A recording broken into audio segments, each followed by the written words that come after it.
Pour exfolier, on va utiliser une recette avec que des ingrédients de la cuisine, en commençant par le sucre, qui est bien sûr un élément comme les microbilles que vous retrouvez dans l'exfoliant chimique, qui va aider à la microcirculation et à la stimulation du cuir chevelu, et bien sûr d'éliminer des impuretés telles les pellicules. La poudre de gingembre moulu, qui est une poudre qui va bien sûr aider aussi à la stimulation du cuir chevelu. C'est réputé aussi pour pouvoir pallier au problème des pellicules et ça active la microcirculation, donc ça stimule la pousse des cheveux. Le miel va agir comme humectant et hydratant au niveau du cuir chevelu pour pouvoir apaiser le cuir chevelu pendant l'action de l'exfoliation.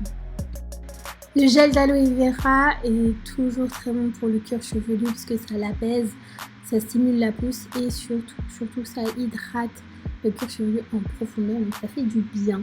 Et ça donne une sensation de fraîcheur parce que je le maintiens très souvent au frigo. L'huile d'avocat est riche en acides gras essentiels qui permet une pénétration très rapide de la fibre capillaire. Et donc pour le cuir chevelu, ça permet de les nourrir en profondeur sans alourdir ou graisser les... C'est une huile qui est recommandée pour les personnes qui ont du psoriasis ou de l'eczéma. Là, dans l'occurrence, ce n'est pas mon cas, mais je sais que d'autres personnes que je connais l'utilisent dans ces cas-là.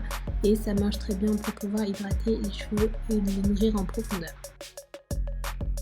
À la réponse de qu'est-ce que l'exfoliation, il s'agit d'un soin qui peut être appliqué sur le cuir chevelu en raison de pouvoir le stimuler, le nettoyer en profondeur, enlever vraiment toutes les impuretés des produits accumulés pendant vos routines de soins pour pouvoir vous faire repartir sur un cuir chevelu propre afin de stimuler la pousse de vos cheveux. Car oui, la pousse des cheveux, ça commence par un cuir chevelu propre et assaini pour pouvoir lui donner tous les nutriments et toute l'alimentation, toute l'hydratation plutôt nécessaire dont il a besoin pour activer la pousse des cheveux ou du moins plutôt la maintenir. Donc je vais procéder à l'exfoliation suivie et accompagnée du bain d'huile.